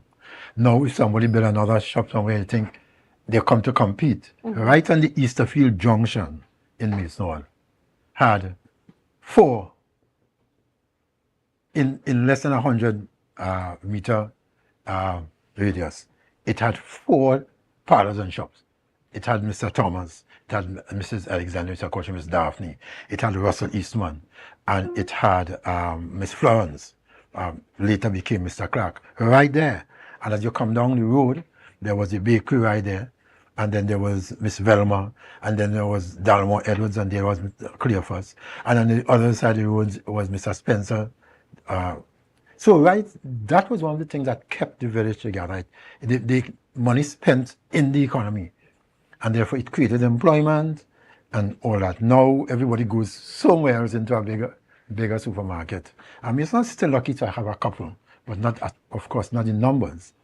And so the concentration on not only the small business financing, but the small business, the training, how to keep books, what to expect, and in the downturn economy, how people could work together to beat it. I think that's a fantastic idea by the Secretary, a very commendable idea, because it is one thing to just have the money and then when that you're not sure what is the difference between profit, because a lot of people think everything that goes into their cash register is profit. Correct. So things like those, I think training in those areas are going to be very important in building the Tobago business sector to grow from small to medium, and we hope large.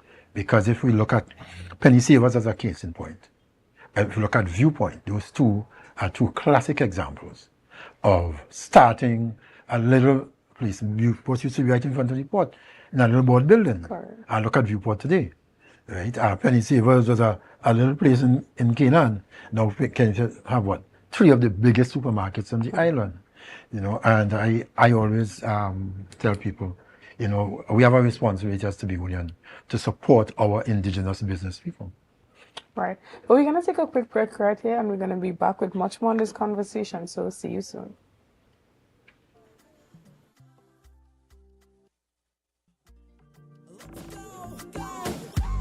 It's a brand new morning, rise up to a brand new dawning. Welcome to Tobago Glass Supplies, where innovation meets excellence and service reigns supreme. Well, I want a proper window for me house, yeah? I want no shake thing in my place. Our commitment is simple: to provide high-quality, innovative aluminum, vinyl, and glass solutions for both commercial and residential spaces. We get one wall on the side and we get one hole. You can put a window there, invent something, a window for put there. At TGSL, we don't just meet needs, we exceed expectations. Our range includes the finest aluminum cladding options, setting new standards in durability and style. Well, me meet ya. Me don't know who I'm talking to, but the children, cousin Tofina tell me, for call all you go get proper thing for put there, me don't know. Driven by our passion to elevate, we aim to be the leading supplier in the Caribbean market while retaining our identity as a family-owned business. Driven? No, I ain't driving. I get a bus ticket. One of me pick me them go drop me down there. Must bring me down there. Russo Trace Springer down by the page down there. Because at Tobago Glass Supplies Limited, it's not just about products, it's about relationships. It's about you. It's all about me? Who's your family? You know Edna and Dorka and them, you know them, but you resemble them Edward boy and them Edward people them you. Tobago Glass Supplies, Russo Trace Spring Garden, telephone number 639-6266. Innovation, quality, service. That's Tobago Glass Supplies Limited. So guys, there are some new developments in housing in Tobago. So it's goat racing time. This is 116, the show that keeps you in the know with all things Tobago House of Assembly. Each week, 116 delivers a fun and engaging overview of the latest developments, achievements, activities, and events of our dynamic assembly. So join me. Let's dive into the Tobago House of Assembly's Week in Review right here on 116.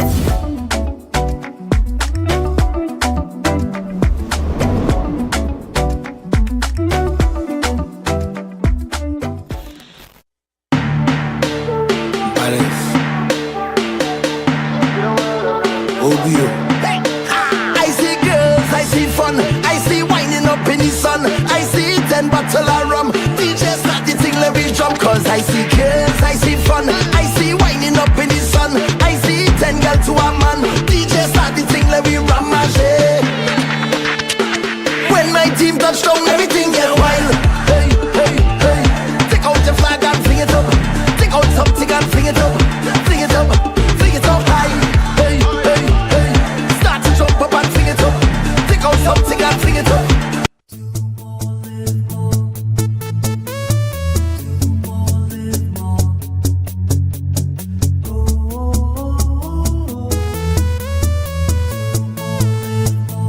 is how it's gonna go.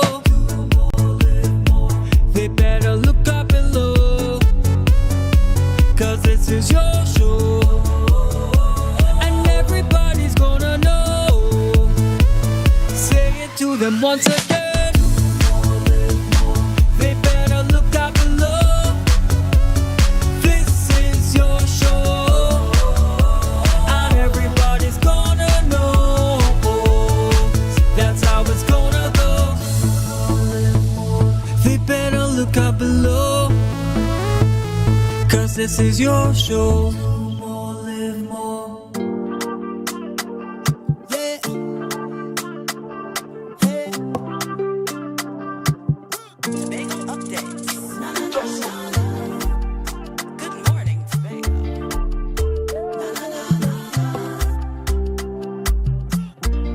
Let's go, go. It's a brand new morning. Rise up to a brand new dawning. And welcome back to Good Morning Tobago right here on Tobago Updates. Guys, this morning we have been having an extremely interesting conversation, but we just want to remind you that for truly fresh local produce, you need Tobago grown. We've got their amazing organic pimentos and sweet corn right here, guys, and we are encouraging you to support local, and you can just know that these are fresh produce just by the look of it. You can tell that it's fresh quality Tobago products, and they are authentically Tobago. You can get yours at tobagogrown.com or stop by Euricotech on level 3 of the Port Mall. That's the 3rd floor of the Port Mall right here in Scarborough, Tobago. Do not miss out on Tobago's very best produce. Additionally, if you are looking to do any renovations this summer or any type of home improvement, just know that Tobago Glass Supply has a massive summer sale. This gives you the opportunity to buy any heavy-duty door frame size 28 by 80 up to 72 by 80, perfect for any renovation or new building. Do not miss their summer savings. You can visit Tobago Glass Supply at Rousseau Trace Spring Garden or call them at 639-6266. That is 639-6266. Remember, Tobago Glass Supply Limited, reflecting quality, so you can get your deals there for the summer. Remember, if you're renovating or having a new construction, Tobago Glass Supply is definitely the place to get your stuff this summertime. All right, well, this morning we continue our conversation as we are chatting with former Minority Leader Ashworth Jack, and we started off by chatting a bit about, that budget presentation for fiscal 2026 and everything that we've seen there as it pertains to Tobago's economic growth and development. But we're shifting gears a bit as we talk about one of the bills that came before the Parliament recently that removed that pension guarantee from former Prime Minister Stuart Young.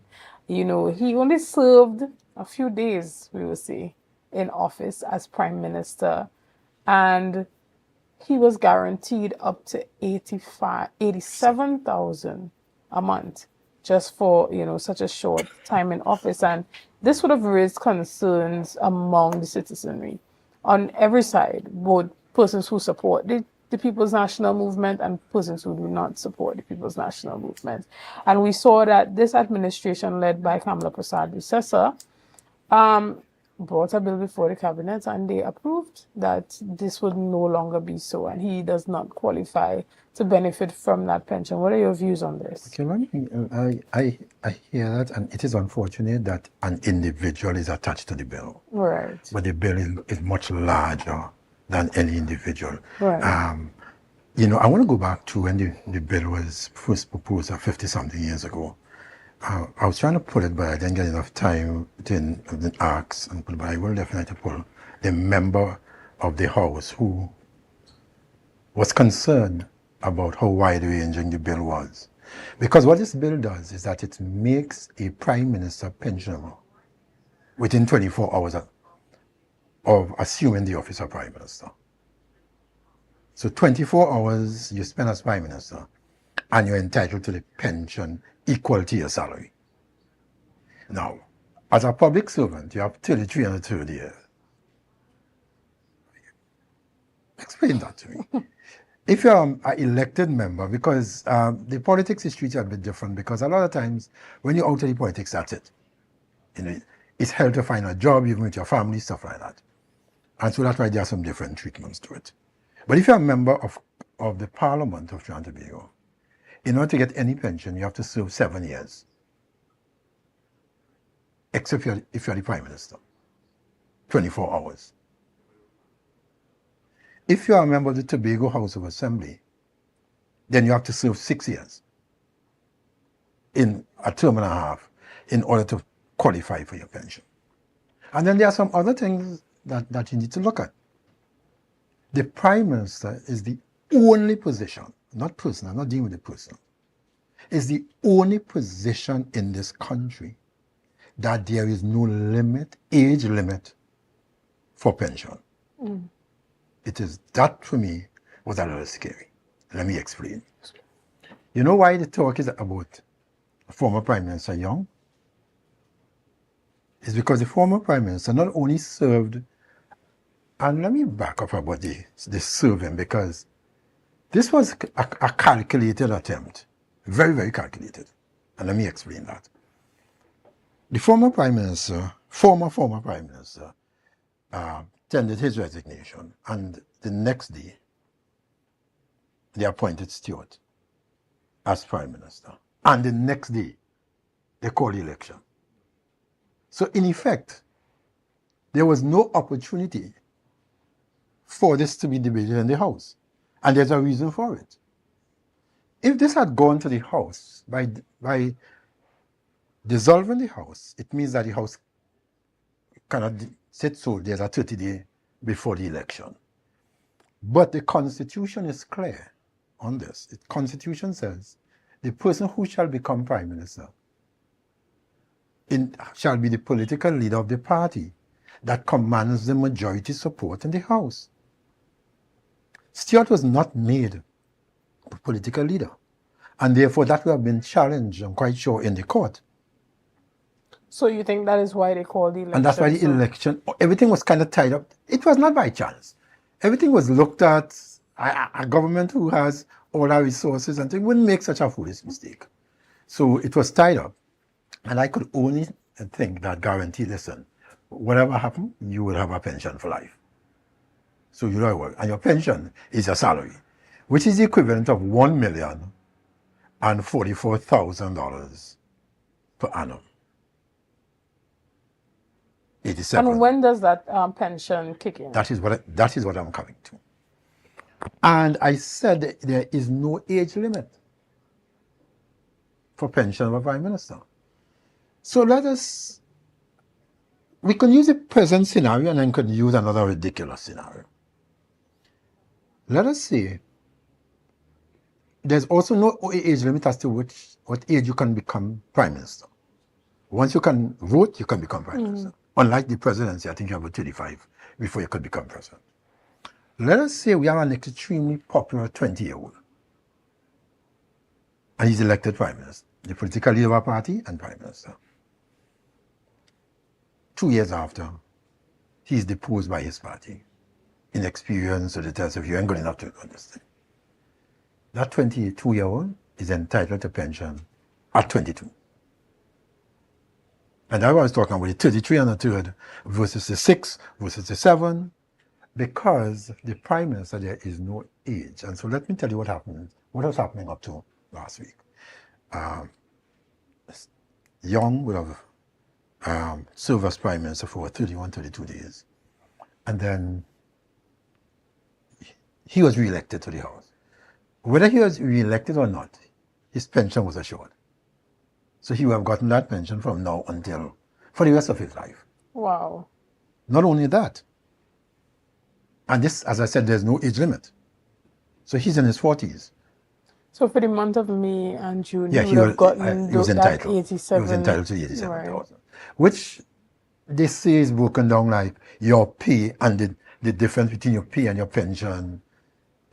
Right. But it's the same thing. It's $87,000. But when they say retroactive, does that mean that he now owes the government for that money that he got? Well, that is a question. The government could waive it too.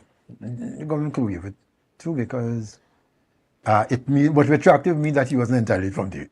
Well, right. Well, that's what that's the point of contention. When you bring a bill and you make it retroactive, Retroactive for something bills- that has already happened. Well, anytime you get retroactive, that's it. Right, but you would think that they would have done it to say, okay, as of the day that this bill is passed, this is no longer that was an option.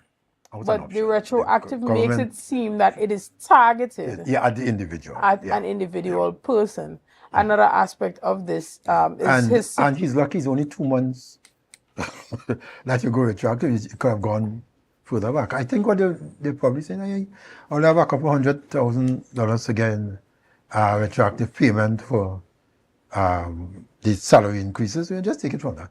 Understood. But yes, I understand that your concern that and that's why retroactive bills need a special majority.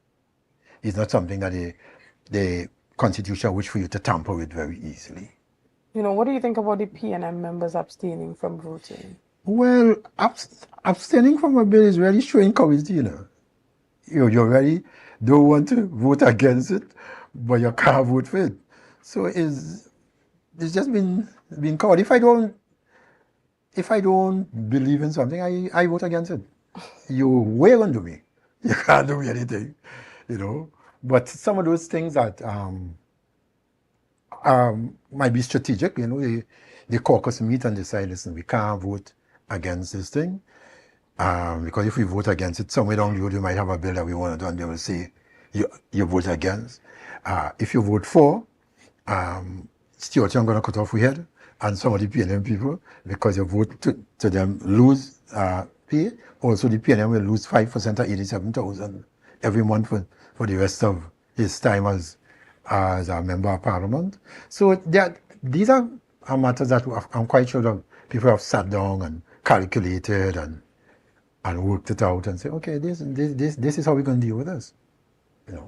So, understood. Well, another aspect of that had to do with the pulling of his security detail.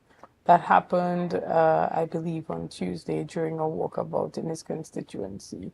In the midst of him walking about, there was a notification sent that indicated that he no longer has security detail and that the officers will be reassigned. What are your thoughts on that? And for some persons, they saw that as being a bit inappropriate. That was a bit small.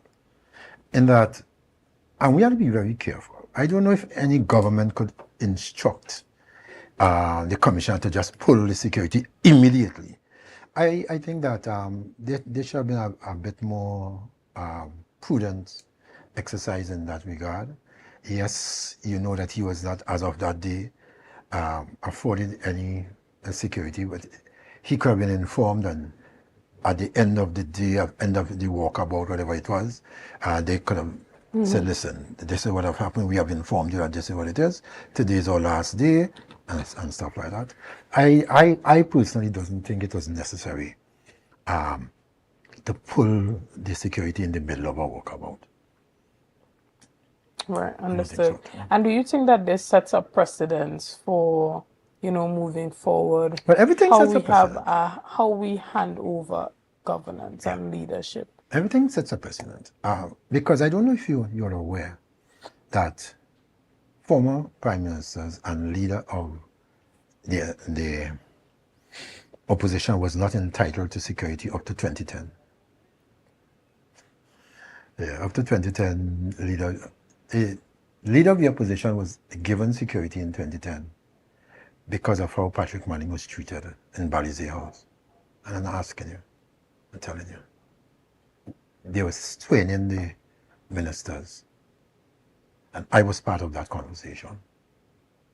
I was part of that conversation with the Prime Minister and 2 other members of Cabinet when a special branch officer showed us how Mr. Manning was in Tobago Palans, chased out of Balizé House. And how, because he did not have security and all that, he had to move his own car. And there was a discussion right away that says this should never happen again. And therefore, the then Prime Minister just moved from the meeting we were having straight to the media and announced that as of today, the leader of the opposition will be given adequate security and an official vehicle. Before 2010, that never happened. And we speak about that, and we mind other people's business and we don't mind our own.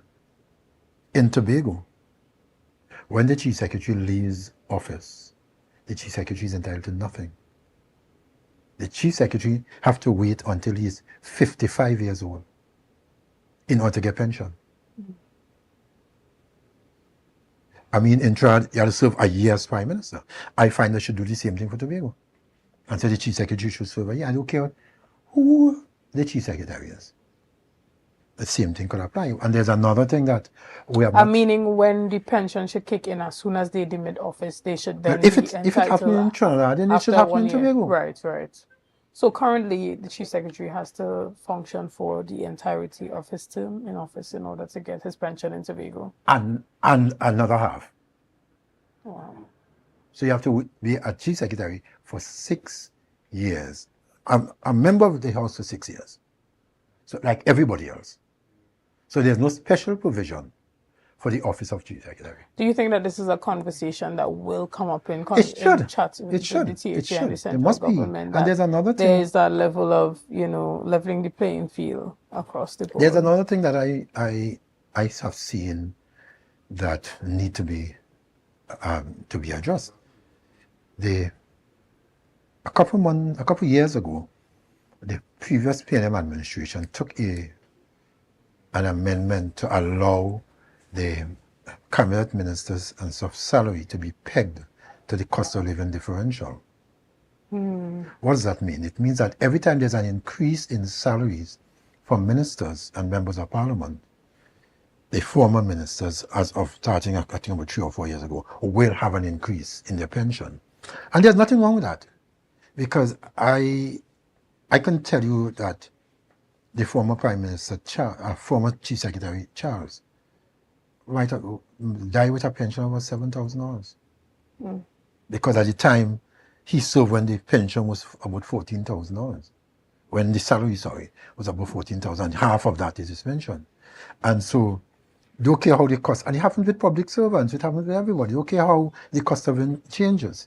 But in the present configuration, the President, the Chief Justice, judges, the Prime Minister, and members of Cabinet will have an increase in salary. So yes, as of now, the Prime Minister will get $87,000.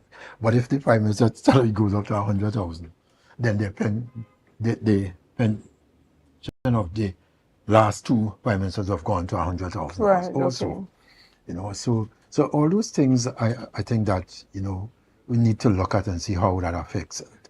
And then there's another thing that I tried to allude to earlier, and I think we got cut off in another thing, where I was saying that about 50-something years ago in the original Pension Act, Prime Minister Pension Act, was brought, there was a member of the House that spoke about, let's suppose that somebody served as a month or a year or a couple of days as Prime Minister, would you give them? And people ruled as, that's preposterous, that would never happen. But we have seen it. We have lived it in the last year. And so I want to go to the ridiculous. Let us say that what happened with former Prime Minister Stuart Young, where he was given a Prime Ministership for a day. Let us say any party decides, and we have a couple of members here who have served long, and we want to secure them for life. So we move and make you leader of the party, and then make you Prime Minister. And then after 2 months, they move a vote and no confidence in the party in the leader. And we move him as the leader, and then we move him as Prime Minister and put someone else. Unless that happens 2 or 3 times in every term. Because once it happens in one term, they're going to say, if they could do it, we could do it too. It means that you could have 4 Prime Ministers in a term. And in a division, you have $4 to $5 million in pension per year just for those 4 persons. So I think the year is not a long time, but what it does is that it makes it a lot less likely for that kind of gerrymandering to take place, because the party is also going to help to govern. Because I'm quite sure you remember when this whole situation of handpicking Stuart Young to become Prime Minister, even within the party, there was an outcry about it. And the party was saying we should have gone to our convention. We should have been allowed to elect our leader and stuff like that. So I think even the party mechanism themselves will be able to protect against that kind of thing happening. But as it is, it was a one day as Prime Minister, vis-a-vis 6 years as a member of the Assembly, 7 years as a member of the House, 33 and a third years as a public servant. And it was, to me, it was a bit lopsided. As I said, it does not have an age limit.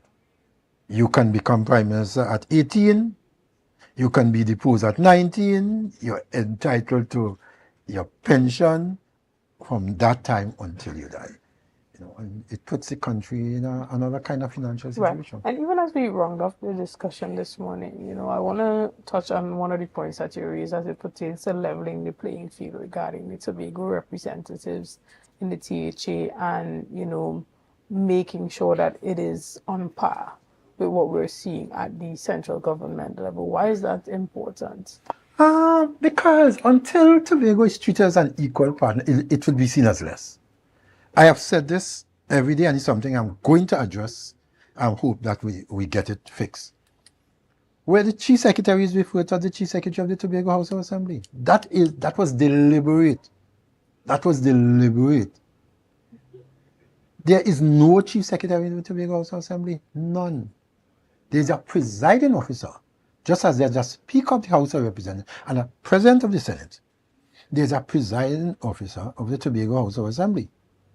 But there's a Chief Secretary of Tobago, just as there's the Prime Minister of Trinidad and Tobago, just as there's the Mayor of Arima, the Mayor of Point Fortin, the Mayor of Port of Spain. There is no Mayor of the Borough Council, or whatever, I think, the Arima Borough. There's no Mayor of the Borough Council. So in an attempt to put you in your place, it is like the Chief Secretary of the Tobago House of Assembly. No, that there should be a chairman of the Tobago House of Assembly, because the chairman of the Tobago House of Assembly operated in the same way as a county council operated, where all the committees make all the decisions. But once Act number 40 of 1996 came into being, that would have changed.